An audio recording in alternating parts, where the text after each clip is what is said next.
Shalom sahabat kuntum yang terkasih, kita jumpa lagi di akhir pekan kedua bulan April 2025. Hari ini adalah hari Sabtu, tanggal 12 April 2025 yang merupakan hari biasa dalam pekan Prapaskah yang kelima dengan warna liturgi adalah ungu. Kuntum pada pagi hari ini mengambil tema persepakatan untuk membunuh Yesus Kristus. Struktur bacaan kita pada pagi hari ini terdiri dari bacaan pertama yang diambil dari kitab Yehezkiel 37 ayat 21 sampai dengan 28. Mazmur tanggapan diambil dari kitab Yeremia 31 ayat 10 sampai dengan 12b dan ayat 13. Dan bait pengantar Injil diambil dari kitab Yehezkiel 18 ayat 31. Bacaan Injil pada pagi hari ini diambil dari Injil Yohanes 11 ayat 45 sampai dengan 56. Bacaan Injil pada hari ini dapat kita baca pula dalam Injil Matius 26 ayat 1 sampai dengan 5, Injil Markus 14 ayat 1 sampai dengan 2, Injil Lukas 22 ayat 1 sampai dengan 2.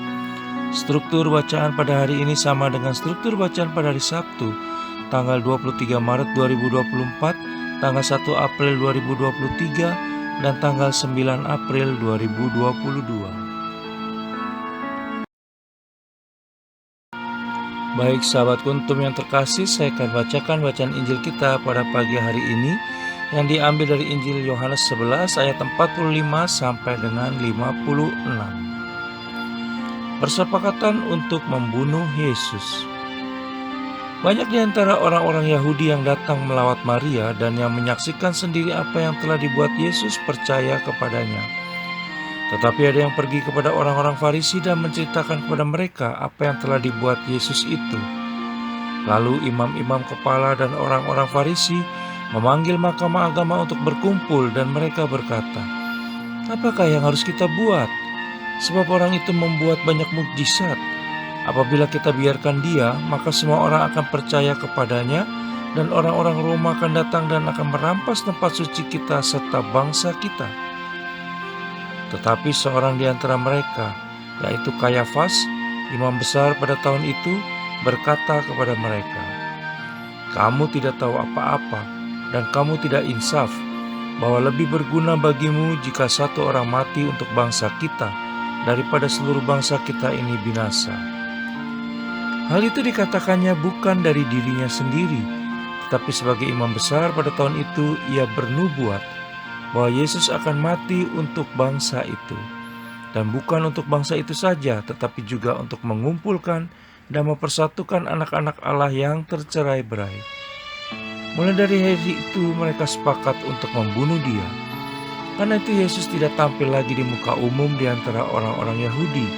Ia berangkat dari situ ke daerah dekat padang gurun, ke sebuah kota yang bernama Efraim, dan di situ ia tinggal bersama-sama murid-muridnya.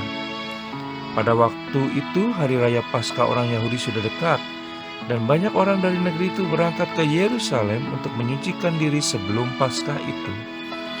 Mereka mencari Yesus dan sambil berdiri di dalam bait Allah, mereka berkata seorang kepada yang lain, "Bagaimana pendapatmu?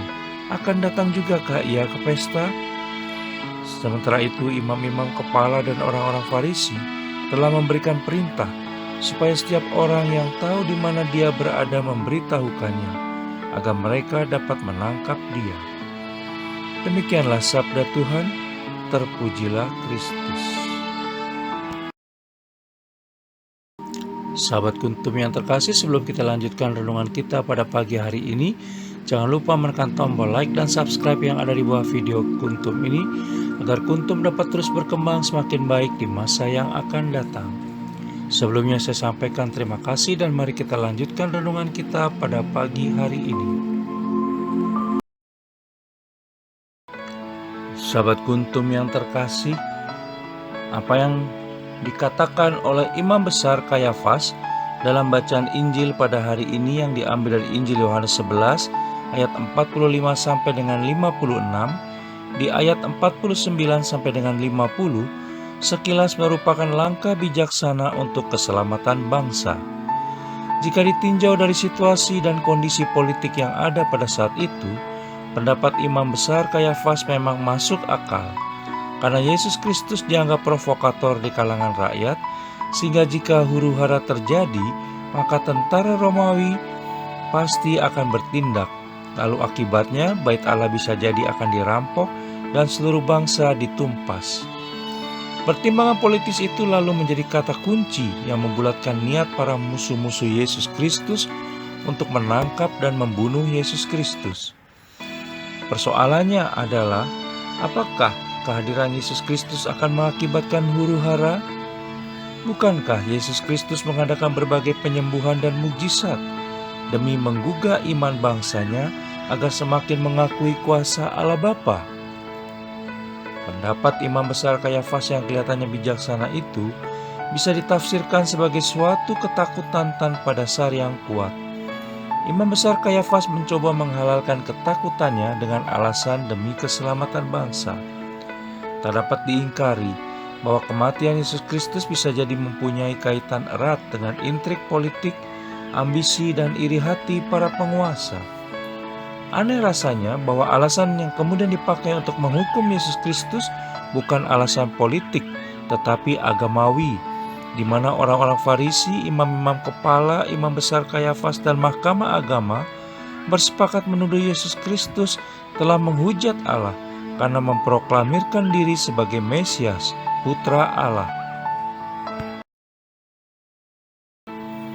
Melihat kepada situasi dan kondisi saat ini, kita pun bisa juga masuk dalam ritme situasi dan kondisi hidup seperti itu, yaitu terperangkap oleh emosi, nafsu, egoisme, kepentingan diri, martabat yang diagungkan, status yang dimuliakan, dan kuasa yang dibanggakan, dan seterusnya. Kita gagal melihat kebaikan, kebenaran, keberhasilan, dan kesuksesan orang lain di sekitar kita. Kita mudah antipati, lalu kemudian mengatur siasat dengan mengorbankan seseorang bila perlu dengan memotong jalan hidup serta kehidupan orang lain. Belajar dari teladan Yesus Kristus yang rela mengorbankan dirinya untuk menanggung salah dan dosa umat manusia demi keselamatan umat manusia yang begitu dikasihinya, maka semoga sepanjang hari ini kita pun punya keberanian untuk berkorban demi keselamatan dan kesejahteraan sesama dimanapun kita berada serta kapanpun waktunya.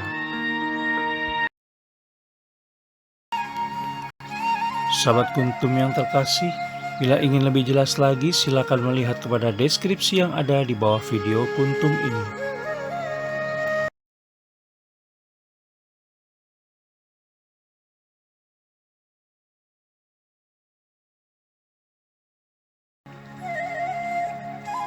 Terima kasih, selamat pagi, dan shalom.